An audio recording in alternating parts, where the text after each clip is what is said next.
순수의 얼음꽃들이 백설이 되어 대지를 뒤덮었습니다. 하루 종일 내리는 새하얀 얼음꽃들을 보니 제 마음도 얼짱각도에 맞춰 화상 채팅을 하던 사춘기 시절처럼 설레입니다. 버디버디로 말이죠. 겨울, 눈, 추위. 정말 생각나는 것들이 많네요. 2007년 12월 19일 그날이 떠오릅니다. 너무 귀여운, 그래서 갈기갈기 깨물어 죽여버리고 싶은 쥐새끼가 하루 종일 뉴스에 나오던 날이지요. 단아한 단발머리가 깔쌈하게 어울리던 친구, 그리고 유난히 희고 긴 손가락을 가졌던 친구. 그 친구들과 함께 소 내장탕에 소맥을 제조해가며 상륙 배틀을 했던 그날 밤.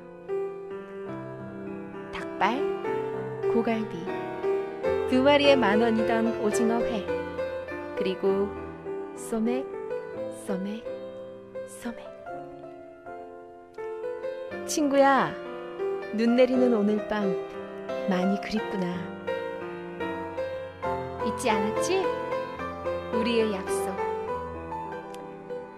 이런 족같은 나라에서 5년이나 살아야 하는 현실이 개탄스럽다던 너의 그 수줍은 입술. 이 쥐새끼 꼭 이 오징어처럼 갈기갈기 찢어버리자고 허공을 휘젓던 너의 그 하얀 손.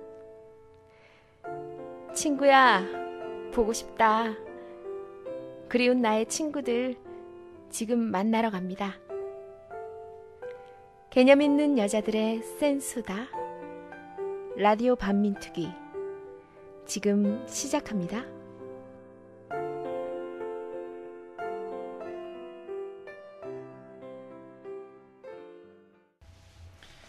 예, 라디오 반민특위 2회의 문이 열렸습니다. 오늘도 한국에서 내노라 하는 개념녀들이 모이셨습니다. 저는 아이들이 대통령을 꿈꿔도 좋은 나라, 걱정스럽지 않은 나라 만드는 것이 소원인 아줌마고요. 정의감 넘치는 미씨 선이라고 합니다.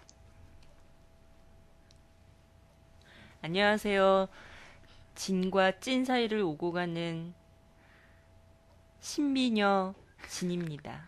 뭐 신비녀? 신미녀? 신비녀. 아, 신비녀. 비녀. 아, 신비녀. 네, 안녕하세요. 문학과 풍류와 낭만을 즐기며 살고 싶은 30대 초반 여자분입니다. 예, 저는 진짜 저 같은 평범한 여자들이 남자친구 손잡고 연애질만 열중할 수 있는 그런 세상을 만들고 싶습니다. 아, 그런 세상 가능하겠어? 지금도 많이 열중하잖아. 아닙니다. 한국의 지금 현재 국회에서 다루지도 못하는 이 주제를 저희 개념녀들 셋이 모여서 이렇게 막 하지 않았습니까? 막 부족한 것도 있고 막 이럴 텐데도 많은 분들이 응원을 막 보내주셨잖아요. 예, 많은 분들이 응원도 많이 보내주셨는데 분노도 굉장히 많이 하셨어요. 우리도 그랬듯이. 예, 그래서 저희가 저희 방송에 나가고 여러 군데 리플이나 리뷰를 주셨어요. 그래서 뭐 팟캐스트, 개인적인 문자, 개인적인 쪽지, 개인적인 뭐 카카오톡으로 많이 주셨는데요. 제가 리뷰를 좀 소개해 드리려고요. 그래서 네, 아이디는 분의 얼굴을 아는 남자님께서 보내주셨는데요. 예, 분 비주얼 담당이라는 말에 저도 모르게 분노의 정지 버튼을 눌렀습니다. 라고 완전 개념 없는 리플을 달아주셨고요.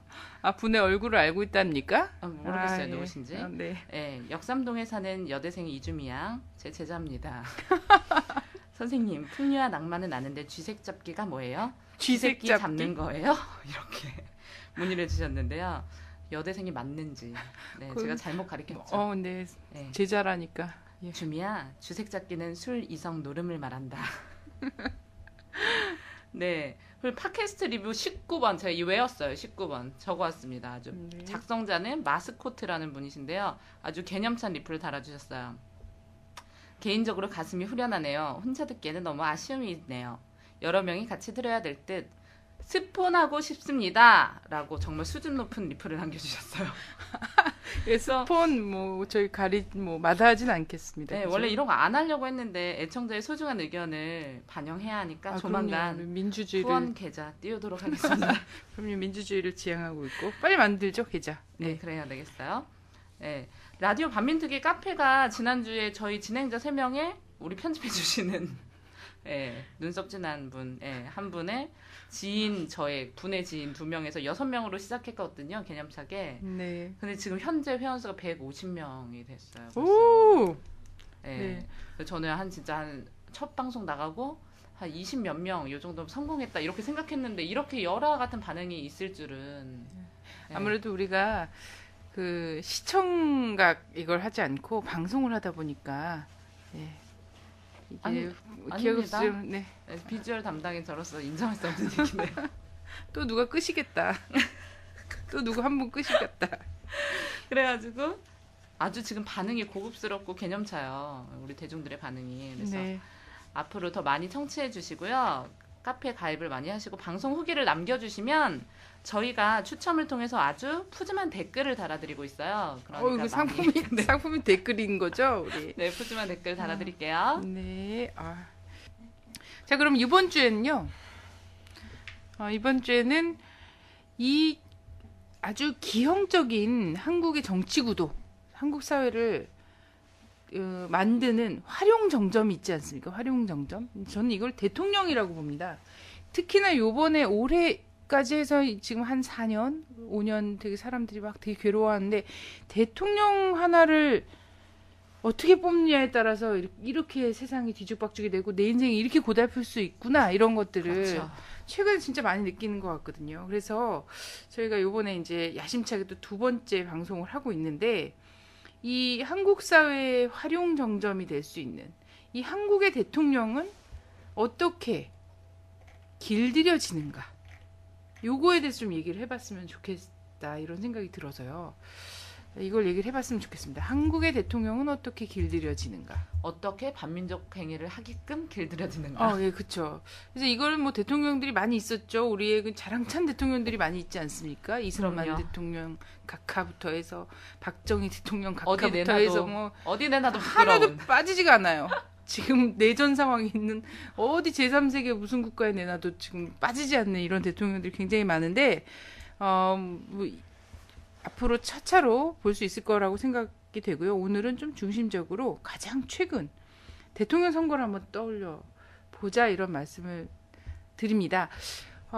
올해 12월 달에 대통령 선거 기다리고 있잖아요. 예.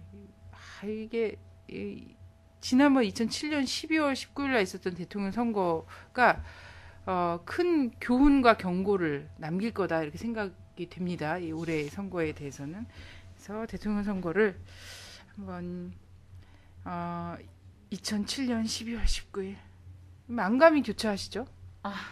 네, 그러게요. 저는 그때 중국에 있었어요. 해외에 있었기 때문에 좀 활동 범위가 되게 넓어요. 그죠? 네, 제가 잘 나가는 여자니까.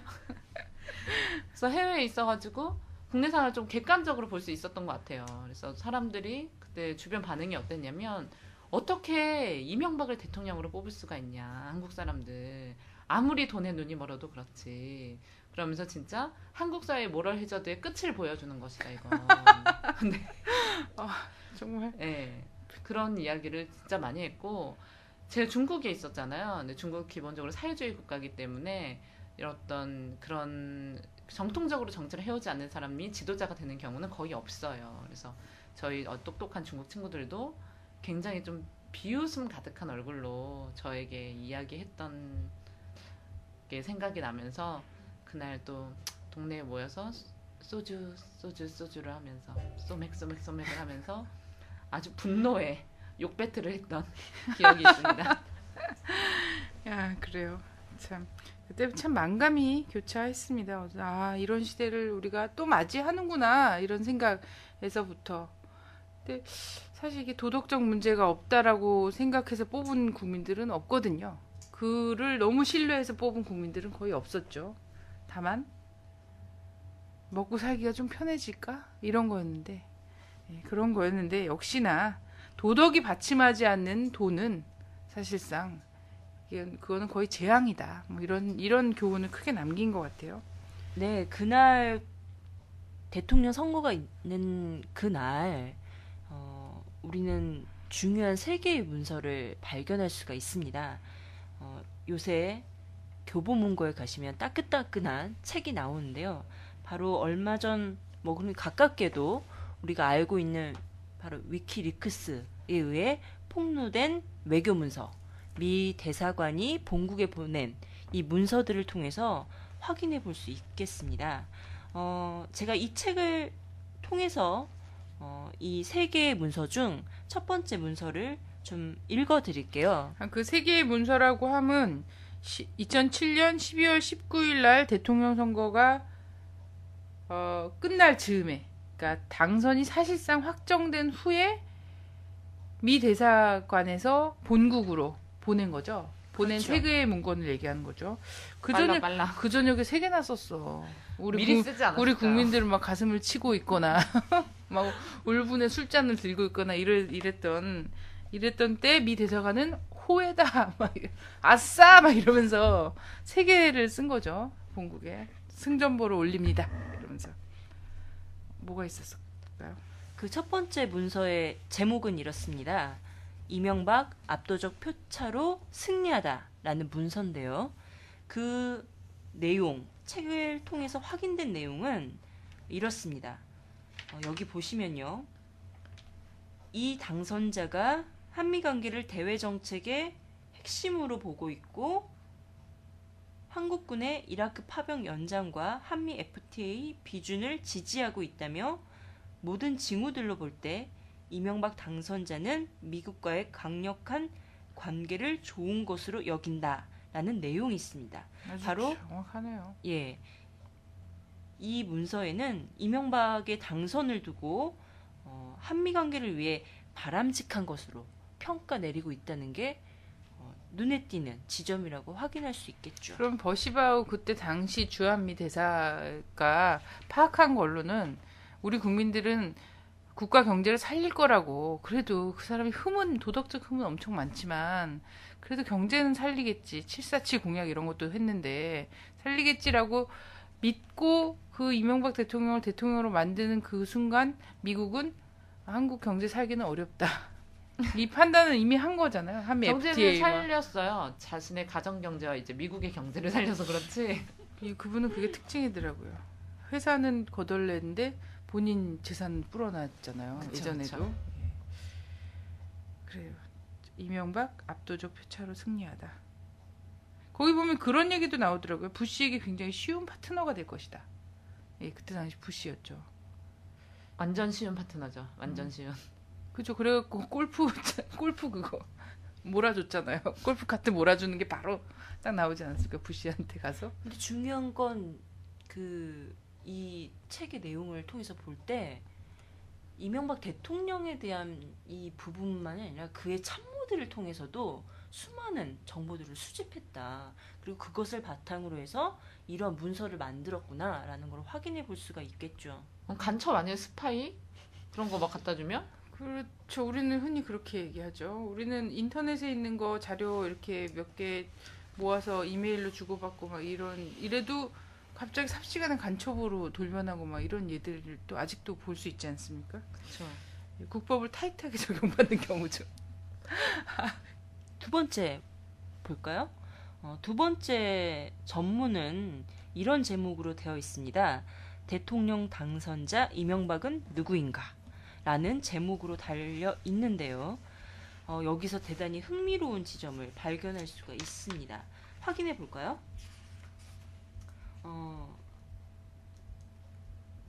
여기 이런 내용이 담겨 있어요. 탈세와 위장 전입, 선거법 위반 등 각종 불법과 의혹으로 얼룩진 MB의 과거를 국법을 느슨하게 해석하는 삶으로 이렇게 표현하고 있다는 것이 눈에 띄는 지점이죠. 국법을 왜 느슨하게 적용해? 자기한테는 다른 사람들한테는 그렇게 타이트하게 적용하면서. 아니, 대통령이 국법을 느슨하게 해석하는 삶을 산 사람을 대통령으로 했다는 것은 우리 국민들이 정말 자유방임으로 갈 수 있는 지름길이었음에도 불구하고 본인은 그런 삶을 사는데 국민들한테는 완전 타이트하게 적용하는 거지. 너무 타이트해. 어디 가서 말을 못하겠어. 무서워서. 우리도 좀 집시법 이러고 좀 그리고 국가보안법 이런 것 좀 느슨하게 명예훼손, 뭐 느슨하게. 허위사실 유포 이런 그래 거 좀. 그런 거 좀 너무 느슨하게 좀 해석하고 좀 숨을 못 살자. 쉬겠어요. 국법을 어겼다라고 대부분 이야기하는데 느슨하게 산다. 그러니까 앞으로 법은 유권 해석하는 사람에 따라서 대충 좀 느슨하게 해석도 해도 되고 뭐 이런 것 같은 마치 한국의 법이 관습법 같아. 이런 표현 자체가 있는 거 보니까 한국이 무슨 성무법의 나라가 아닌 것 같아. 관습법의 귀에 나라인 것 걸면 같아. 귀걸이, 코에 그러니까. 걸면 코걸이. 뭐 이런 대통령을 뽑았어요. 이런 대통령을 뽑았고 이런 대통령 후보였다는 것을 미국은 누구보다 더 자세히 알고 있었다는 거지. 근데 보면은 뭐 이 12월 19일 날 세계의 문서 말고도 그 전에 근데 이때 위키리크스가 작년에 턴 게 외교문서 턴 게 사실 세 발의 피잖아요. 그렇죠. 예, 미국의 그 전 세계에 뿌려져 있는 미국 정보원들이 이래저래 각 나라의 대사관을 통해서 취합해서 보낸 문건 중에서도 약간 처지는 문서들 아니에요? 처지는 문서들 이게 2급. 그죠? 2급, 3급 이런 문서들인데 근데 여기도 보면은 뭐 12월 19일 되기 전에도 엄청나게 많이 나왔더라고. 보니까 이명박에게 유리하다. 이런 얘기들도 있고. 아니 그런 것도 있더라고요. 요즘 그 이명박 대통령의 왼팔 오른팔이라고 얘기되는 이상득 형인 이상득 직접 찾아가서 투더코어 친일 친미 걱정 마시라. 이런 뼛속까지. 버시바우 이미 다 알고 있는 거잖아. 이미 다 이렇게 이명박은 앞으로 한미 FTA를 위해서 충성을 다할 것이다. 이라크 파병 연장을 위해서 충성을 다할 것이다라는 걸 당선 확정을 전후에서도 이미 다 정리를 했고 뭐 이미 그 전에 알았다는 거지. 알았음에도 불구하고 형이 또 가셔서 뼛속까지 친미인 동생이 대통령이 됐으니까 걱정하지 마시라 이런 얘기를 막 한단 말이죠.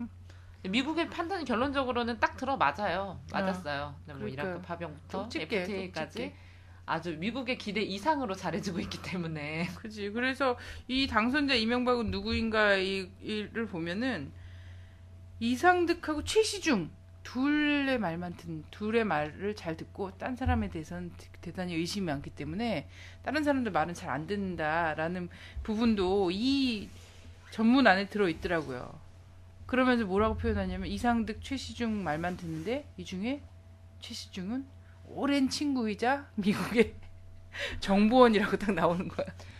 게다가 아니 이명박 간첩이라는 거 아니야. 대통령의 멘토죠, 멘토. 멘토. 본인 그래서 그럼 어떻게 되는 최시중이 거야? 잠깐만. 이명박 대통령의 멘토가 최시중인데 최시중은 미국의 스파인가요? 그러니까 아니 미국의 스파이라고 우리가 얘기하는 게 아니라 미국이 정보원이라며. 예, 오랜 우리나라 대통령의 멘토가 미국의 오랜 정보원이다. 똘만이야? 오랜 정보원이다 이렇게 나왔고 최수중 씨는 또 미국 대사를 만나서 뭐라고 자랑까지 했냐면 이상득 개족보네. 형인 이상득의 말보다 내 말을 더 잘 듣는다.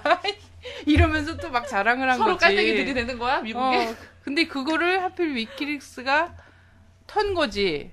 해킹을 했다라고 얘기하는데 폭로 전문 사이트라고 얘기하지만 사실 미국이 대사관이라는 걸 통해서 각국의 정보를 수집해서 자기한테 진짜 얼굴 보고를 하는데 화끈거리네요. 이게 사실은 그냥 얘기하자면 스파이고 간첩이고 우리 요즘 머리 검은 미국인 이런 얘기 하는데 사실 이 머리 검은 미국인으로서 최시중, 이상득 이런 분들이 미 대사를 만나서 뼛속까지 우리는 친미고 내 말은 다 듣고 뭐 이런 얘기들이 쭉 나온 거잖아요. 알아서 기는. 그죠. 지난주에 진짜 반민특위의 역사를 보면서 그 친일파들이 했던 그 짓거리와 같죠. 그렇죠. 그래서 이런 거는 사실 국가보안법까지 갈 필요도 없고요.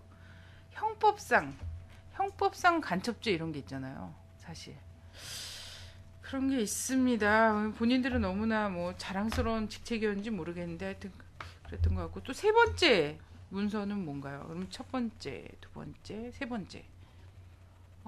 첫 번째가 보면 2급 비밀로 되어 있어요. 예. 그는 누구인가는 사실 우리나라 국민이라면 다 알고 있는 사실이기 때문에 이 두 번째 문건은 3급 비밀입니다. 급이 낮죠.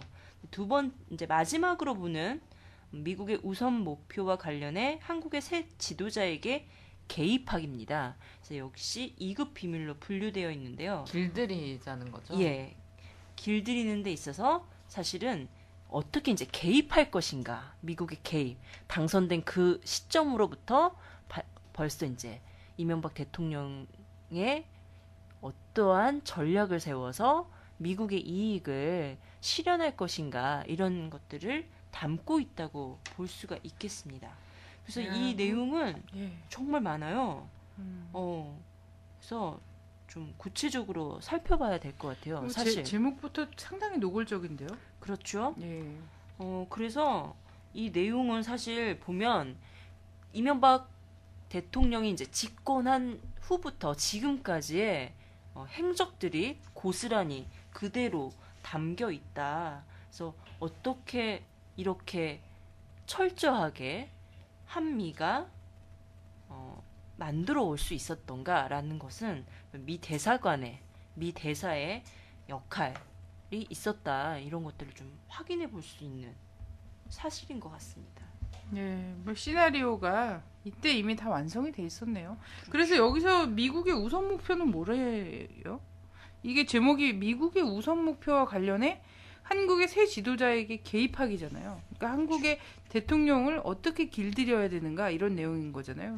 미국의 우선 목표가 있을 거 아닙니까?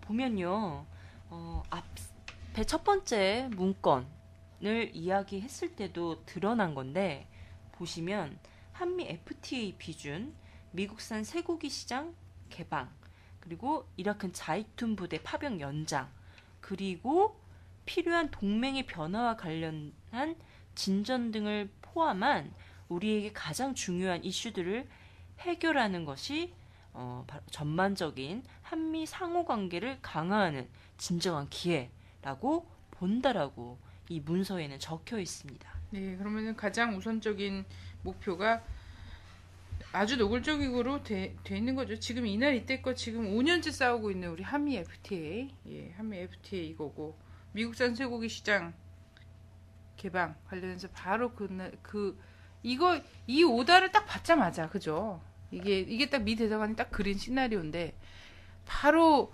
취임하고 4월달에 그 소고기 그냥 개방 쫙 해버리고 그 촛불로 이제 쫙 여름 이렇게 하고 국민들한테 완전 물대포 쏘고 막 물감 뿌리고 끌고 가고 이러면서 이거 관철해 오는 과정 아니었습니까? 그리고 이라크 자이툰 부대 파병하고 이후에 이제 동맹 관계 전진이라는 거기에 필요한 모든 과제들, 이런 것들을 어떻게 해나갈 것인가, 이런 계획들이 담겨져 있다는 게 대단히 놀라운 사실이죠. 그래서 이거를 어떻게 해? 근데 이것들이 미국의 우선 목표인데 그러면 이 우선 목표들을 달성하기 위해서 그러면서 대통령한테 대통령을 길들여야 된다는 거잖아요. 한국 정치에 개입해야 되고 그 한국 정치에 개입하는 방법은? 그래서 여기는 미 대사관이 그 역할을 어떻게 할 것인가라는 것으로 세 가지를 정리해서 좀 담고 있는데요. 중요한 건 이게 인수위 기간이라는 짧은 한 2개월 정도의 기간인 거죠. 길게 보면 이 기간에 모두 다 어떻게 주주할 것인가, 이런 계획들을 담고 있다는 것 또한 놀라운 것이라고 생각할 수 있겠습니다. 그래서 좀 보시면요, 첫 번째가 그 19일 선거일로부터 25일 취임식 때까지 2월 25일. 그렇죠. 네. 대통령 취임식 날이었죠.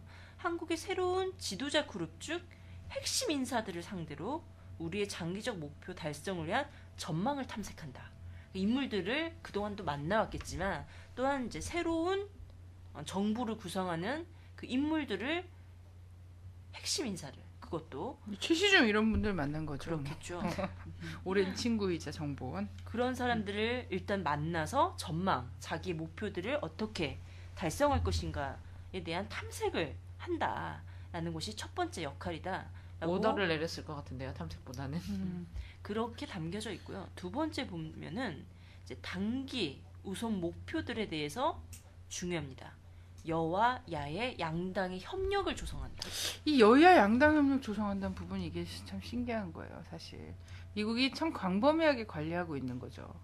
한국의 권력을 상당히 쥐고 있는 이런 전통적인 정치 세력은 다 관리하고 있다라고 봐야 되고, 사실상 이 해에 2007년이죠. 2007년 한 해 동안에 보낸 그 본국에 보낸 보고서들을 보면은 거기에 보면 한나라당뿐만 아니라 민주당 인사들에 대한 동향이라든가 막 이런 것들도 굉장히 많이 있지 않습니까? 그렇죠. 언급되는 막 대선 주자들은 다 보고서에 들어가 있어요.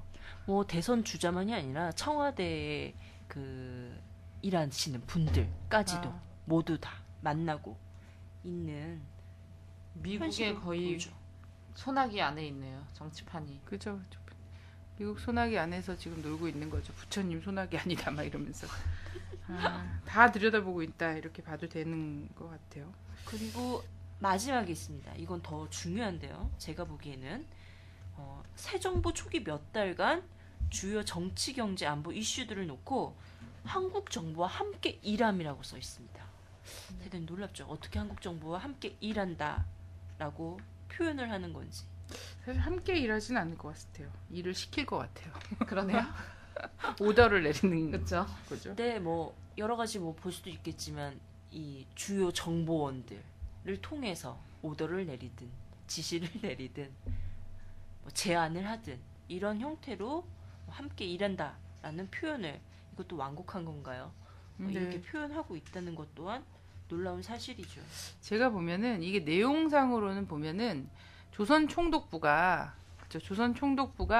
한국 관료들에 대해서 이래저래 이제 정보 보고를 또 하고 어떻게 이 사람들 다뤄야 되는가 이런 것들을 일본 본국과 뭐 이렇게 연락하고 뭐 이런 거잖아요. 사실은 이런 투로 모든 내용이 다 짜여져 있어요. 근데 표현만 완곡해서 지도자에게 개입하기. 새로운 지도자에게 개입하기. 완곡해. 국법을 느슨하게 해석하는 삶을 살았다. 네, 신사적인 표현이죠. 굉장히 막 이런데 이렇게 사실상 내용으로 보면은 이 속국의 이 활용정점, 친미 구도를 완성하는 그리고 가장 쉽게 펼칠 수 있는 이 사람은 어떻게 관리할 것인가의 내용이거든요. 어떻게 길들일 것인가. 그렇죠. 근데 길들 필요도 없는 사람이었고. 네, 그렇죠. 오더만 내리면 되는 그런 상황이었어요. 아니 오히려 그 위키릭스 안에 보면은 이런 내용들이 있다는 거예요. 한국에서 또 반미 감정이 은근히 있기 때문에 이명박 대통령이 뼛속까지 친미인 사람으로서 우리가 잘 보호하고 만들어야 된다. 그래서 너무 반미 일색으로, 그러니까 친미 일색으로 뭔가 미국이 요구하는 거 쫙 가는 형식으로 하면 너무 오버했구나 또. 그러면 안 돼. 그러니까 그러면 안 되니까 조금 너무 초반에 쪼이지 말아야 된다 이렇게 했는데 그렇게 오히려 막 미국이 막 자중시킨 거예요. 그래서 MB 정부를 보호해 주려고 나름대로 마음을 썼거든. 미국은 마음을 썼는데 그럼에도 불구하고 과도충성. 취임하자마자 4월달에 미세고기를 확 이렇게 해버린 거야. 그러니까 국민들이 미국이 막 보호해 주려고 했는데도 이게 속도 조절 막 한개 2개월인 거야. 속도 조절 한개 2개월. 그리고 그 4월달에 가서 미 축산업자들한테 박수 받고 그렇잖아. 이번에도 FTA 한다고 한미 정상회담 갖고 디트로이트 자동차 노동자들한테 박수 받고 미 의회에서 기립박수 받았다고 자랑하고 그런데 그때도 4월달에 미 축산업자들한테 박수 받고 한국 농민들은 지금 피눈물을 흘리고 이런 상황인 거죠. 가서 뭐 그렇게 얘기했다면서요. 당신들의 일자리를 위협하지 않겠다며. 그렇죠. 오늘 쌍용 자동차 그 노조분 이제 20번째로 돌아가셨는데 며칠 전에 돌아가셨죠. 근데 이런 과정이 되게 은밀하게 물 밑에서 진행된다는 거 사실 이 미국이라는 존재가 되게 이 한국 사회에 어떠한 역할을 해왔던가라는 거를 우리 국민들이 너무 잘 알고 있잖아요. 그래서 미국이 등장하는 그 순간 이 폭발력과 응집력이 어떠하다라는 걸 미국 자신도 알기 때문에 너무 강압적이지 않도록 세련되게 대신 드러나지 않게 만들어가는 이 미국의 암묵적인 이런 역할들, 행동들 이런 것들을 이 전문을 통해서도 여실히 확인해 볼 수 있을 것 같아요. 네. 그토록 굉장히 막 사실 좀 무서울 정도로 미국이 세련되게 우리 정치에 개입을 많이 하는 것 같아요. 자, 그것도 이제 우리가 우리 국민들이 촛불 몇 번 들고 이래갖고 요즘 좀 조심스럽게 하는 거죠. 조심스러워 하는 건데, 사실 관철을 하는 그 내용적인 거는 완전 과격하다고 봐요. 추호의 양보도 없어. 이번에 무기 도입하는 거 보니까 무지막지하죠. 그렇잖아요. 이게 이명박을 진짜 아예 죽일 심사가 아니면 어떻게 임기 말년에 14조 그 껍데기 무기를 14조를 한꺼번에 사가라고 해. 이명박 죽이려는 거지. 근데 역사 속에서도 알 수 있듯이 미국은 이명박을 보호하지 않을 거예요. 그렇죠. 네. 뭐 그렇다면 보호할 대상이었으면 뭐 이런 허점이 많은 사람 대통령을 세우지도 않았겠죠. 그냥 써먹는 거지. 써먹는 그쵸. 거지. 지금 미국이 이명박 대통령을 되게 한편으로는 MB도 참 불쌍한 사람인 거죠. 미국에게 팽당하고 있는 것 같은 그런 기분이 드는데, 오랜 어쨌든 친구이자 정보원인 오. 최시중도 이상득 최시중 날아가는 거 봐요. 미국이 이렇게 귀하게 대접을 하면서 오랜 가장 친구이자 정보원으로 해서, 야, 뭡니까? 대선 며칠 전에 바로 미대사 만나갖고 최수중 씨가 절대 공개하면 안 되는 여론조사 자료를 미 대사에 브리핑해줬잖아요.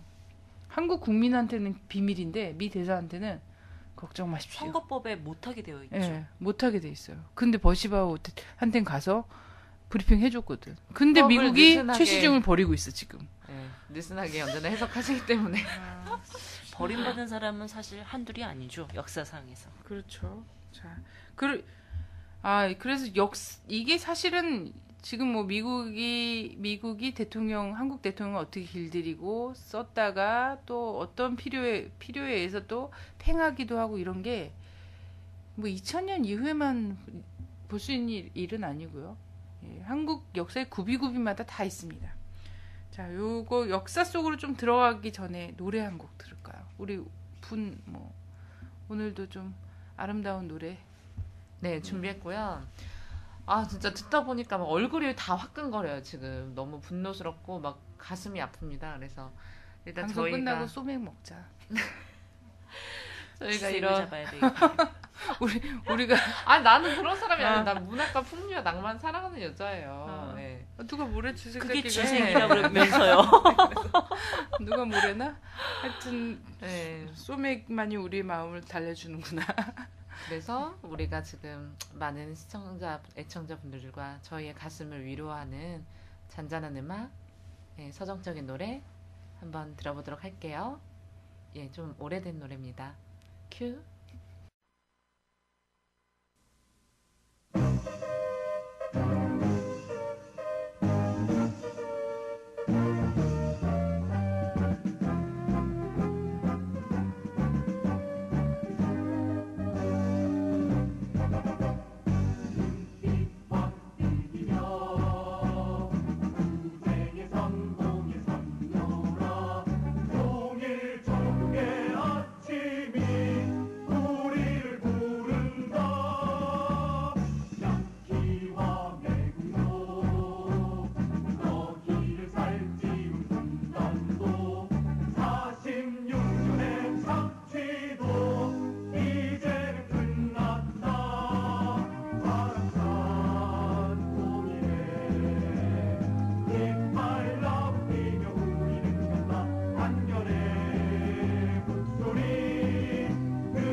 아, 역시 뭐 가사가 완전 심금을 울리는 이런 노래예요.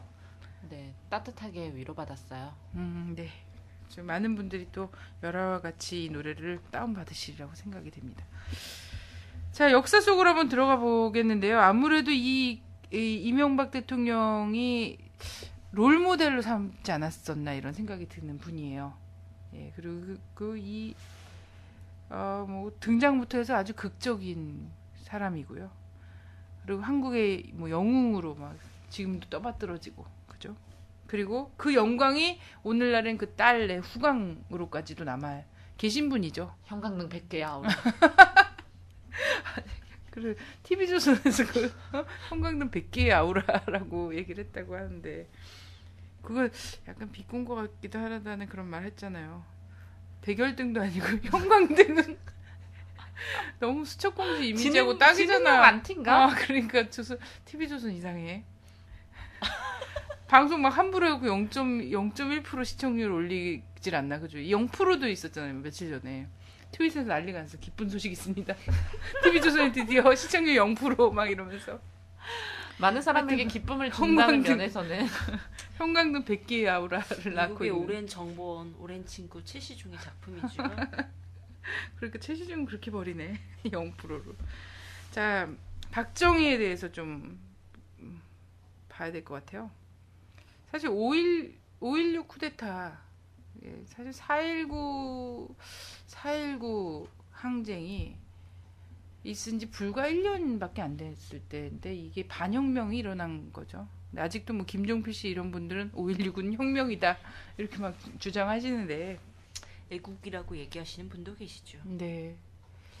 이것도 이제 5.16 같은 경우도 많은 의심을 받고 있지 않습니까?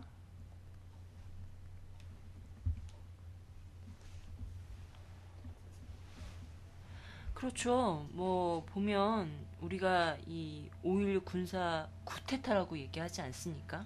어떤 분은 혁명과 애국이라고 표현도 하지만 그냥 쿠데타로 표현하겠습니다. 이거에 대해서 미국이 어떠한 지지를 해주었는가라는 측면을 좀 살펴보면 우리가 뭐 이 증거 자료는 이 발언밖에 없습니다.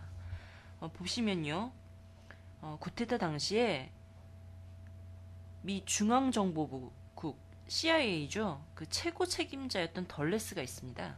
덜레스가 64년 5월 3일 BBC 텔레비전에 출연했습니다. 그래서 당시 5.16 군사 쿠데타에 대해서 이렇게 자랑스럽게 이야기했다고 합니다.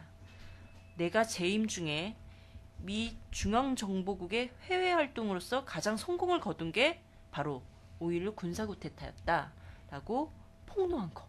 이것이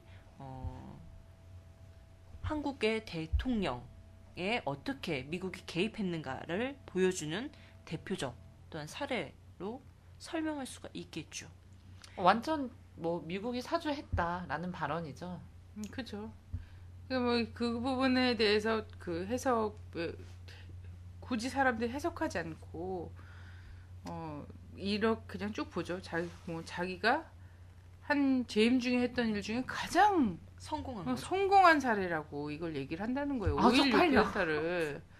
뭐 한국에서 그때 당시에 뭐 지금도 여전히 박정희를 좋아하고 막 이런 분들이 그거는 뭐 구국의 결단이었고 뭐 어쩌고저쩌고 아무리 백날 얘기해도 이건 CIA가 쓴 시나리오에서 저 덜레스가 이후에 세계를 다니면서 한국에서 친미 정권 이렇게 세운 것에 대해서 나는 진짜 잘했다고 자랑하는 거리라는 거예요. 얼굴이 화끈거립니다. 네. 우리 뭐 갱년기도 아니고 방송하다가 얼굴이 계속 화끈거렸다. 뜨거워졌다가 식었다가 막 이러는데 우리 한국 사회 가장 중요한 정치 일정 보면 선거 일정, 거기다 이제 대통령 선거 이런 것들 좀 보는데 이 사실 과거 사례는 대통령 선거라고 해봤자 사실 정식적으로 정권을 집권한 이런 과정은 별로 없었잖아요. 그죠. 부정선거가 뭐 6.2 지방선거, 4.27 재보궐선거, 2011년 10월 26일 날도 부정선거가 자행되는 마당인데 예전에는 그렇지 않습니까? 체육관 선거 아니면 그냥 선거했어도 부정선거였고 투표통에 함부로 막 골짜기에서 나타나고 막 이러잖아요. 그러니까 주로 그런 체육관 선거가 구테타로 인해서 만들어진 그 정권에 그죠. 의해 합법성을 부여하기 위해서 치러진 난립으로 건데 하는 거죠. 바로 이제 이 5.16 군사 구테타의 이 덜레스가 자기 성공 사례로 표명했다라면 전두환의 이것도 12.12 구테타도 예외일 수는 없다라고 볼 수 있을 것 같아요. 어찌됐든 이 군사 구테타로 정권을 잡은 박정희는 10월 26일 날 암살당했죠. 그죠. 거기도 신기하죠. 예. 그것도 완전 자기 오른팔 막 이렇게 해서 이런 다들 사람한테 오른팔. 그죠. 그런데 이제 바로 이 전두환 정권도 바로 12.12 구테타를 통해서 집권했다라고 볼 수가 있겠는데요. 아, 2번이나 써먹어. 그렇지. 뭐 계속 한국은 계속 써먹고 있어. 우리 너무 쉬웠던 거 아니에요? 너무. 아 근데 요즘도 또 그런 얘기 나오잖아요. 누가 얘기를 하냐면 조갑재 씨가 그런 얘기를 하더라고요. 이거 이 상태로 가면 안 된다. 이 상태로 가면 진보가 집권하게 되면 유혈 사태까지도 이렇게 각오해야 된다. 뭐 이런 투의 얘기들을 막 한단 말이지. 제가 근데 예전에 그 사람 기준에서 진보는 누구도 진보야. 이명박도 진보야. 조갑재 씨 개념에서는 이명박도 완전 그냥 포퓰리즘에 이렇게 하는 보수도 아니고 막 이러는 거거든. 네, 그러니까 어떻게든 쿠데타 이렇게 해야 되는 개혁적인 거니까. 인사여서 좋다는 분들도 많으시잖아요. 그러니까. 근데 제가 예전에 그 노무현 대통령 당선되던 날 그때 처음에 출구조사에서는 당선이 안 되는 걸로 나온 데도 있었어요. 그래가지고 이제 친구랑 같이 밥을 먹는데 제 친구가 이제 한나라당 지지자였어요. 지지자이자 한나라당 이제 청년. 그 친구 지금도 한나라당 지지자? 지금은 그 자유전진당 지지자고요. 어머. 네. 그래서 그 당시 이회창 씨를 굉장히 지지했었는데 그래서 같이 무슨 뭐 한나라당 청년위원회 뭐 이런 거에도 막 돼 있었고 이랬는데 결국은 노무현 씨 대통령 당선이 됐어요. 그래서 저는 아주 기뻐하고 그 친구는 침울했는데 거의 울면서 갔어요. 근데 다음 날 그 친구가 만났는데 저랑 베스트 프렌드였는데 만나서 이렇게 얘기하더라고요. 어떻게 베스트 프렌드가 그렇게 다를까? 뭐 하여튼. 네. 와가지고 하는 얘기가 괜찮아, 우린 탄핵시킬 거니까 이렇게 얘기를 했어요. 전 그게 또렷하게 기억이 납니다. 그래서 나는 전현이 이제 드디어 머리가 돌았구나. 한나라당이 정신을 못 차리는구나 이렇게 생각했는데 실제로 시켰잖아요. 몇 달 후에. 그치. 그거를 보면서 아 진짜 무섭다. 정말 우리를 아주 국민들 족같이 아는구나. 아무것도 아니라고 생각하는구나. 이런 생각이 들더라고요. 그 다음에 한번 역풍 맞아갖고 된통 그때 4월 15일 총선이었죠. 그때 역풍 맞아서 된통 당하긴 했을 건데 어쨌든 그들의 결기는 무서워. 그래서 이 쿠데타를 한국 역사에서 결정적 순간에 민주주의가 좀 발전하려고 할 때마다 이렇게 쿠데타를 미국이 지원하고 그러면서 군부 독재가 다시 서고 막 이런 재미를 봤단 말이지 일종의. 그렇죠. 그래서 지금도 심심하면 이런 분들이 쿠데타 얘기를 하는 거지. 내전 상황까지도 각오해야 된다. 이런 얘기를 막 하는 거죠. 그래서 좀 덧붙이자면 아까 이제 12.12 얘기를 했지 않습니까?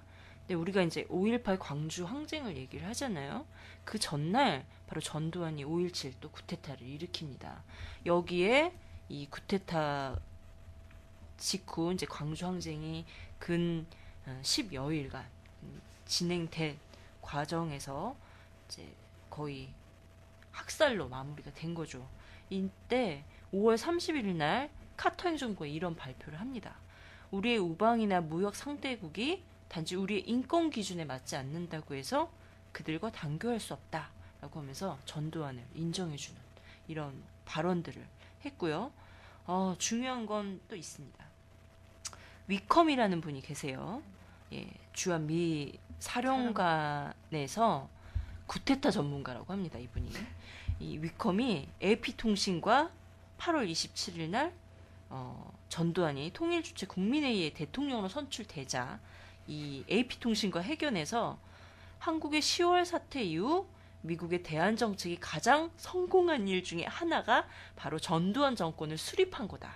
여긴 참 가장 성공한 거예요. 한국의 우리 너무 쉬워. 박정희 아, 집권이나 한국 왜 이렇게 쉬운 나라야? 전두환 집권이나 이 과정은 다 미국의 가장 성공한 사례라고 뽑는 것. 여기서 더 그 전리품이야, 일이야. 완전 네. 전리품으로. 더 웃겨요. 그 다음 말이 우리의 노력은 헛되지 않았으며 우리의 보람도 크다. 네. 보람이 정말 대단하셨던 것 같아요. 자, 한국인들의 광주 시민들 2, 3천 명이죠. 지금도 뭐 밝혀지지 않은 저기까지 다 나오는 수천 명의 광주 시민들의 피를 딛고 그리고 미국은 저것을 이렇게 자랑스럽게 보고하는 거죠. 자신의 나라의 언론에 그리고 군사 기밀 문서에 막 이렇게 보고를 하는 거예요. 자, 박정희라는 인물을 조금 더 보면요. 사실 미국이 박정희의 그 5.16 군사 쿠데타를 CIA에서 가장 빛나는 이런 성공한 사례로 막 얘기를 하고 있는 것처럼 사실 미국이 4.19 이후에 한국을 걱정한 거 아닙니까? 그죠? 5.16 쿠데타가 성공하지 못했으면 한국은 사회주의 국가가 됐을 거다. 이런 우려까지도 한단 말이죠. 미국이. 그래서 이 상태로 놔두면 왜 4.19 그 혁명 당시에 우리 국민들 안에서 나온 구호가 가자 북으로 오라 남으로 막 이런 거 있지 않습니까? 미국은 깜짝 놀랄 일이지. 한국은 계속 분단 국가여야지 되는데 이러다 보니 이러면서 그 국민들을 장악하지 못하는 것 같은 거지. 장면 정부가. 그러면서 보다 강하고 미국의 이익에 복무하는 이런 데를 만들어줘야 돼. 그래서 박정희란 사람을 만들어내고 5.16 군사 쿠데타를 성공하게 물심양면으로 도와주겠죠. 그리고 난 다음에 이 박정희란 사람 보니까 한계가 있어. 이명박도 한계가 있었던 것처럼 박정희 한계는 사람들이 반일 감정이 되게 센데 친일파 만주국 장교였죠. 그러니까 이런 사람이다라는 거에서 이 사람한테 어떻게든 일본과의 관계 문제 털고 주고 싶은 거죠. 그러면서 미국 한미일 삼각동맹 이런 것에 대한 고민도 있었겠고요. 그러면서 실제 이 사람을 경제를 발전시키는 대통령을 만들어야 되는 거지. 이런 거 만들어야 되는데 어디서 본 듯하네요. 거기서 뭐 필요하잖아, 자금이. 그리고 헐값으로 한일 과거사 청산을 해준 거지. 미국이 빨리. 그러면서 한일 협정 자체를 날림으로 하지 않습니까? 많은 사람들이 반대해요. 많은 사람들이 반대하는데 그 과정에서 그럼에도 불구하고 한일 협정을 쭉 넘겨버리고. 그죠, 위안부 할머니들. 그죠. 이런 얘기들은 지금도 꺼내지도 못하게 만들어 놓은 거죠, 박정희.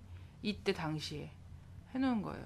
이게 다 박정희의 성공 신화를 만들기 위해서 미국 차원에서 도와준 거다라는 거예요. 미국과 일본이 도와준 거다. 한국은 걸출한 지도자를 어렸을 때부터 키워내는 건 몹시 약한 것 같아요. 근데 걸출한 매국노는 어렸을 때부터 키워지는 것 같아요. 걸출한 검은머리 미국인들은 어렸을 때부터 키워지는 것 같더라고요. 낙점 받아서. 그렇지 않습니까? 요즘 뭐 대학가에서도 키워지는 것 같고 그런 것도 있고 또 5.16 쿠데타 직후에 사실 국가기관들 정리하기도 힘들었을 텐데 박정희 대통령이 정말 야심차게 만든 게 있지 않습니까? 그렇죠. 이제 이 국민 정서상 어울리지 않는 이 친미와 친일 행각들을 벌였던 것 이런 거는 사실 아까도 말했듯이 정서와 안 맞는다면 이 정서를 어느 정도 무마시켜야 되는 것. 그렇기 때문에 강력한 집권 기구가 필요한 거죠.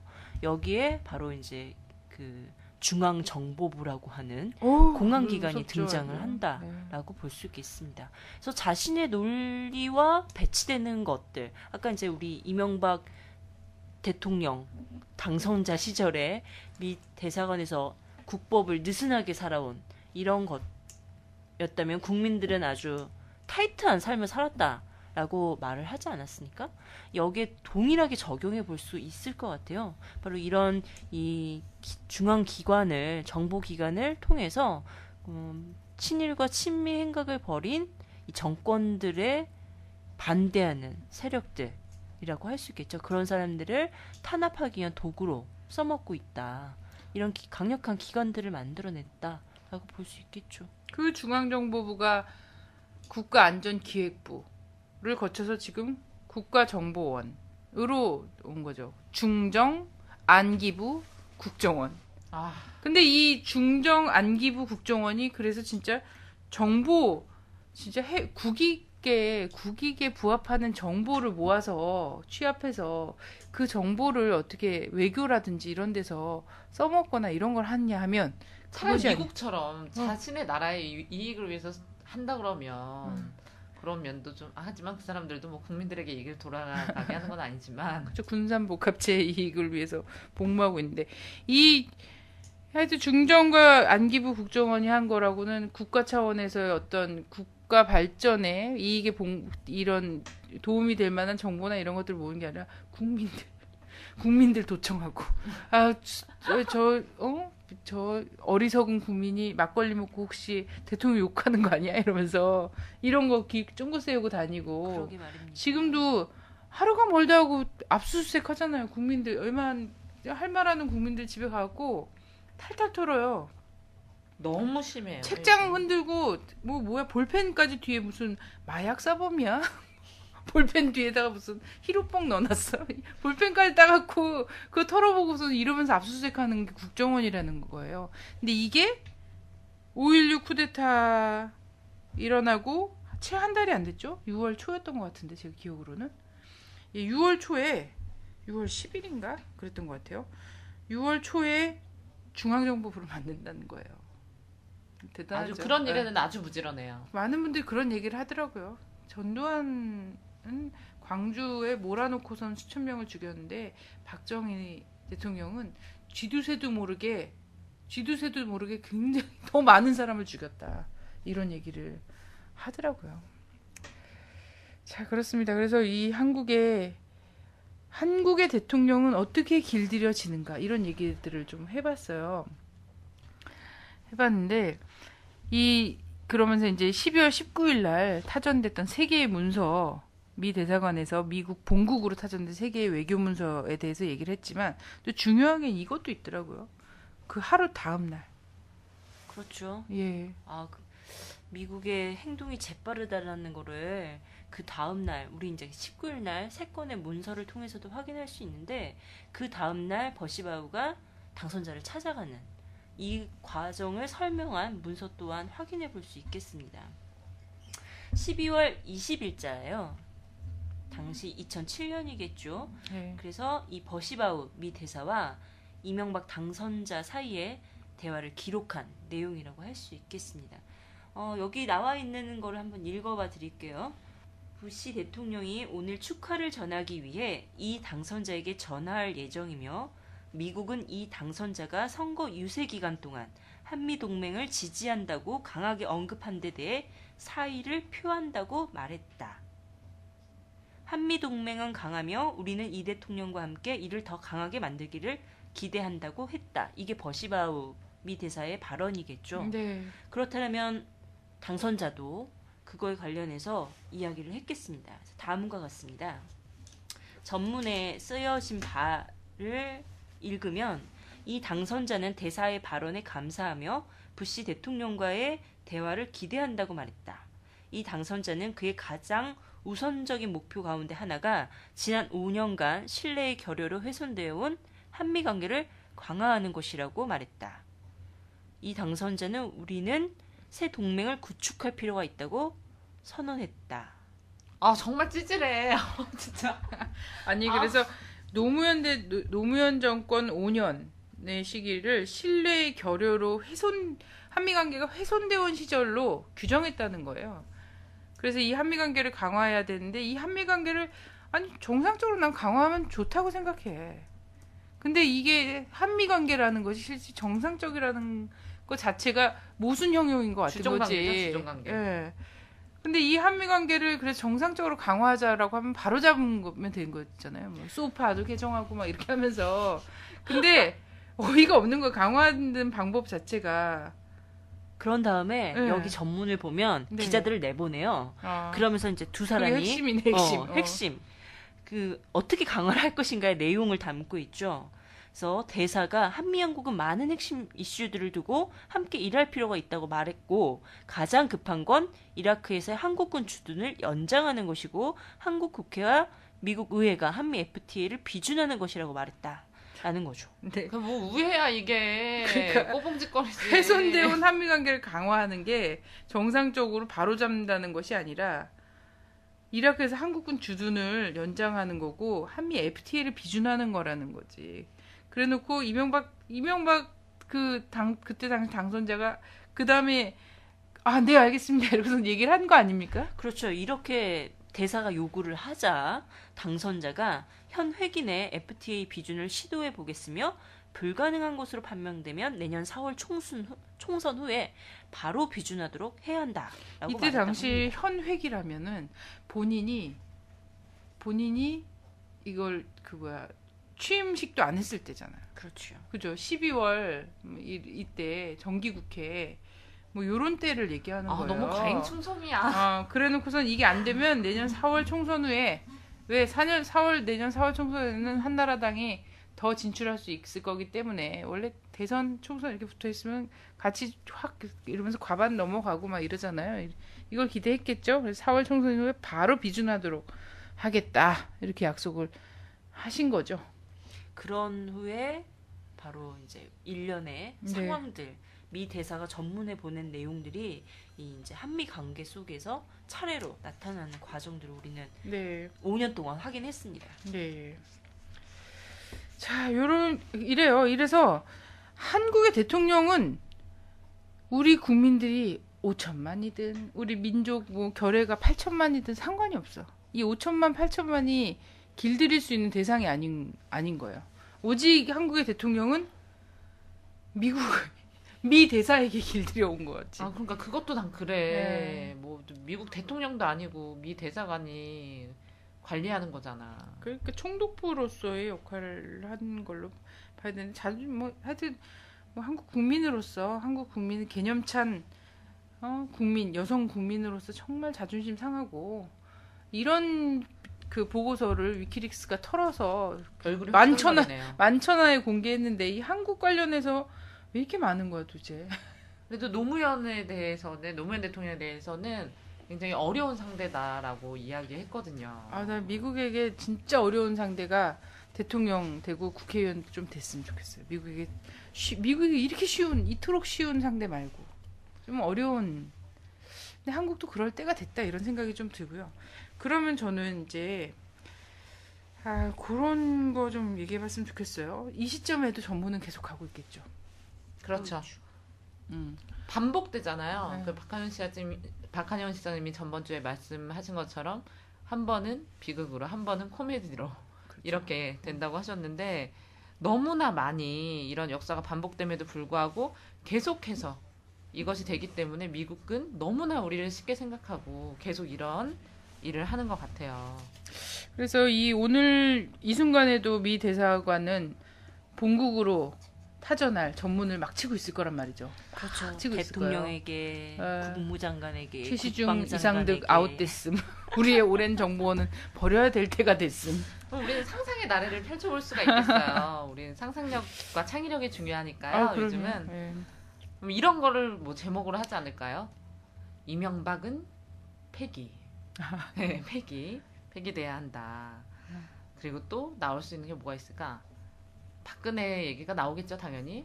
계속 이런 얘기 이건 순전히 우리 상상이니까요. 그런 것 같아요. 박근혜 여전히 유력한 대선 주자이긴 하지만 국민들은 다 능력에서 신뢰를 충분히 표하고 있진 않은 이런 부족하다. 하지만 평소에 말이 없기 때문에 정보가 부족하다. 근데 주변은 말이 많으니까. 정보를 캐낼 수가 없어. 말을 하지 않기 때문에. 그럼 안철수 씨 얘기도 많이 할 거고. 그죠. 아니 보니까 그런 게 있더라고요.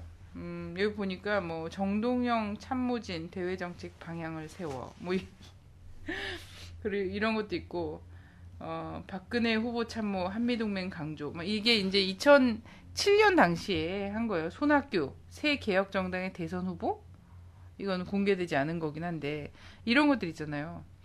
우리 당 탈당파 민주당 뭐 어떻게 하는가 뭐 이런 것들이에요. 그리고 이런 것도 있어요. 진보 진영의 머나먼 통합.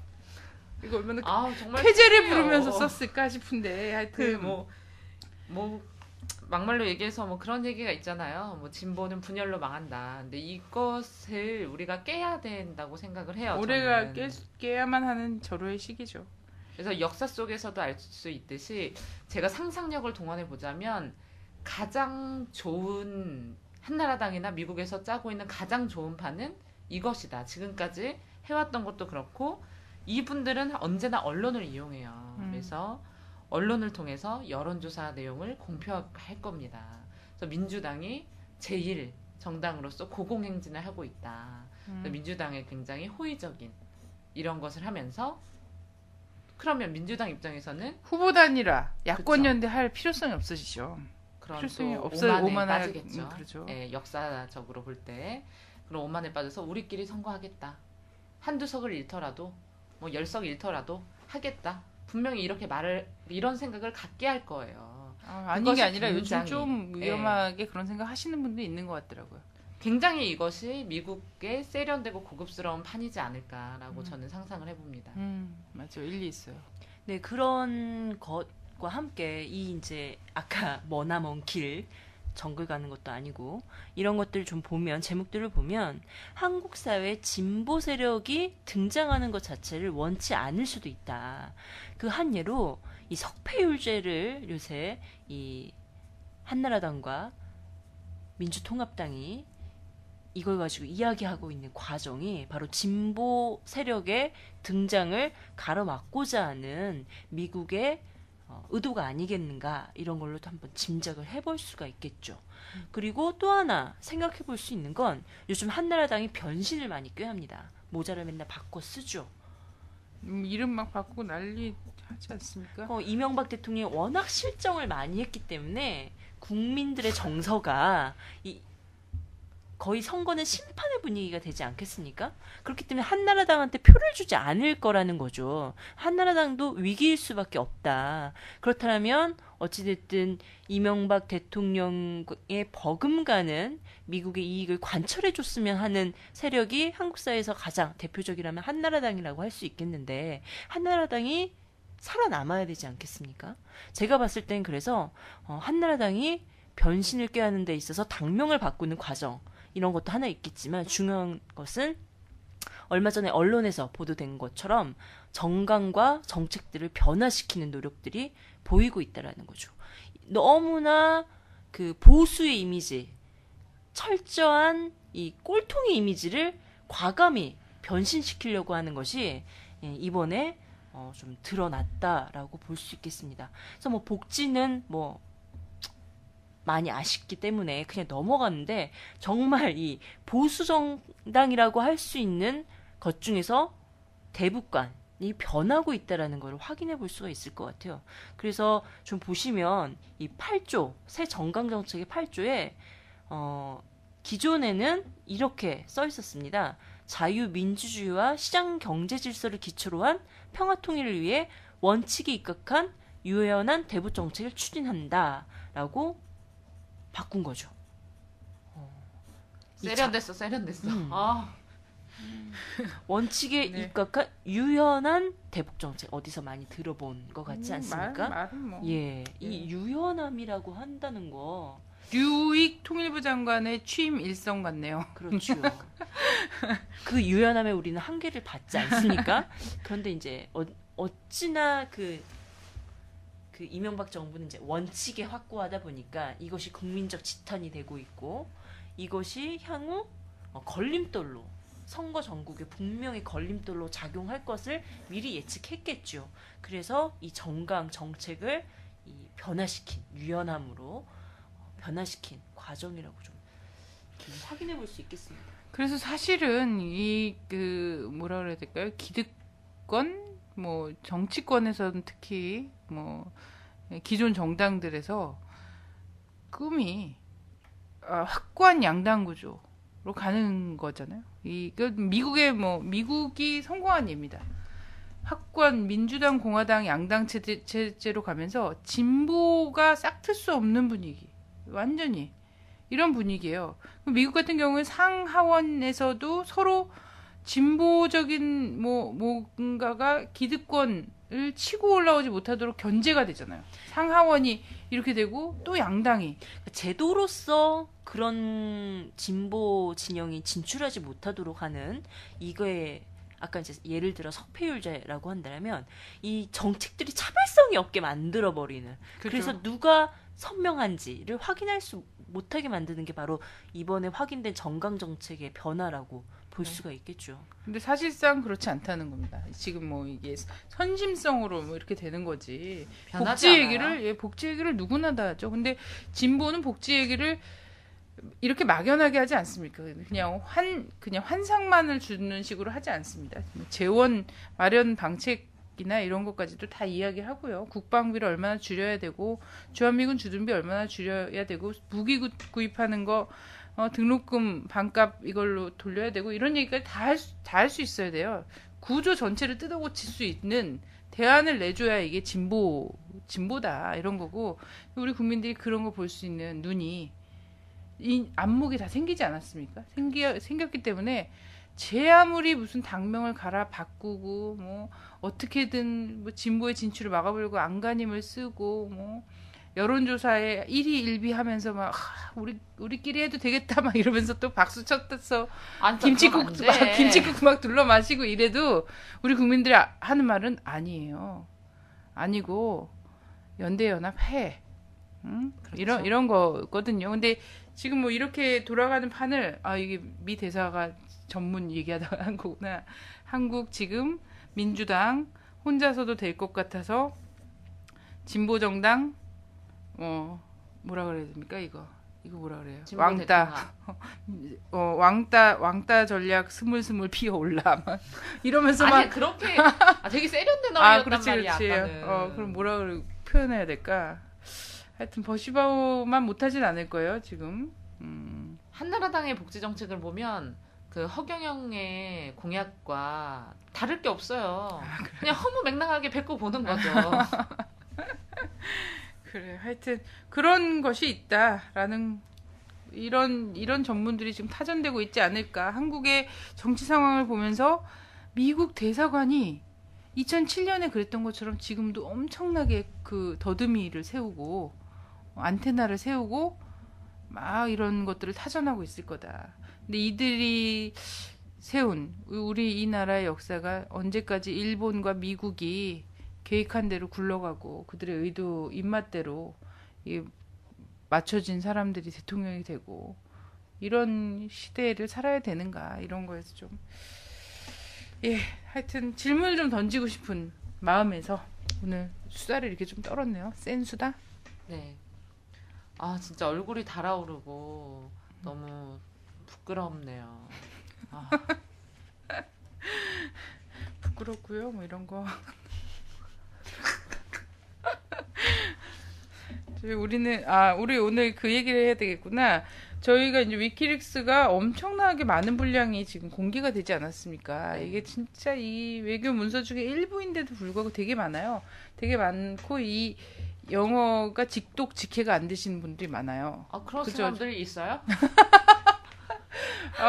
그렇게 저 고민하는 아줌마인 저를 위해서 그런지 모르겠는데 하여튼 김용진 기자께서 그들은 아는 우리만 모르는 하는 이 위키릭스가 발가벗긴 대한민국의 알몸이란 부제를 달고 있는 책을 내셨어요. 지금 뭐 상한가를 꼭 치셨으면 좋겠고요. 이거 많이 저희가 참고를 했습니다.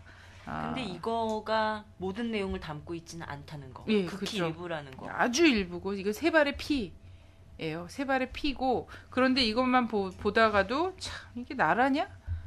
이런 생각이 들어요. 예. 아니 이게 대통령이야? 주한미 대사관 뭐야? 반국가 단체야? 보면은 또 그런 생각이 많이 들어요. 정말 그 일제 식민지 때 우리가 분노했던 그런 상황들과 다르지 않구나. 오히려 더 교묘하고 세련되게 우리를 지배하고 있구나. 그죠. 그래서 이거 어쩔 수 없이 우리가 요런 이제 한미 관계라든지 뭐 하여튼 외교 관계, 우리 정치 이런 거에 관심을 가질 수밖에 없다. 왜? 모르고 있는 사이에 내 인생을 얘네들이 내 인생 청사진을 얘들이 다 그리고 있었어. 막 이용해갖고 다 그리고 있다는 거죠. 그렇습니다. 그래서 미국의 의도대로 되지 않도록 해야 되겠죠?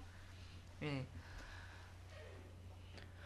그래서 저는 지난 시간에 이제 반민특위와 오늘 이외에 이 이제를 미 대사관의 전문을 통해서 좀 확인해 본, 그리고 그 이후에 5년의 경과들을 통해서 보면 좀 일맥상통한 거를 여전히 발견할 수 있겠다. 그 뭐냐면 어쨌든 반민특위가 와해될 수밖에 없었던 것은 친일이 친미였던 것. 거기다 친일과 친미는 반공과 반북이었고 결국은 독재로 모두 다 기결되더라. 이게 지난 5년간의 우리의 삶 속에서 그대로 보여줬다. 이런 생각이 좀 들고요. 오늘의 또 고발 내용이 이거에 또 정확하게 좀 부합된 것이 아니었나 이런 생각을 좀 오늘 해보게 됐습니다. 네. 지난주에 그 방송이 나가고 내용도 내용이지만 노래에 대한 문의가 굉장히 많았어요. 그 노래가 누구 노래냐, 다운받고 싶다, 예, 이런 얘기가 되게 많이 있었는데 그 민중가요계 스타 작곡가시죠? 예, 윤민석 씨. 그 예전에 오노 사건 때 Fucking USA를 작곡하신 분. 그래서 마지막으로 그 노래 한 번 더 들려드릴게요.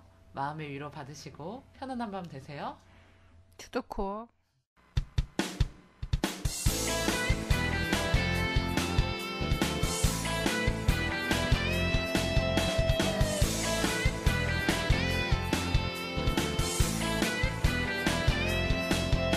조선일보 서정주 박정희까지 일본 놈의 충성스런 앞잡이일 때 동상 걸린 손가락을 잘라내가며 해방을 위해 싸웠던 건 백성들이다.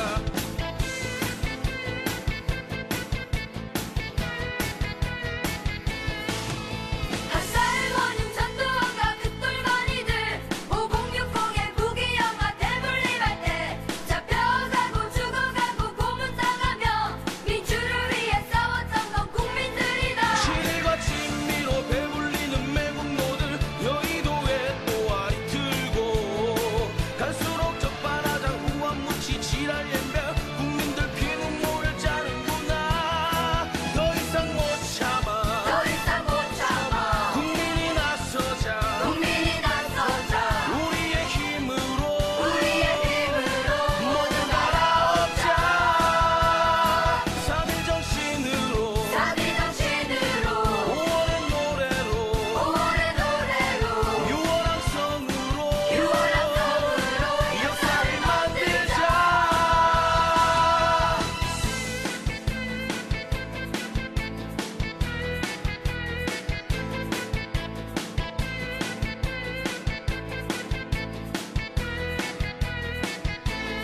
친일과 친미로 배불리는 매국노들 여의도에 또 아리 틀고 갈수록 적반하장 후한무치 지랄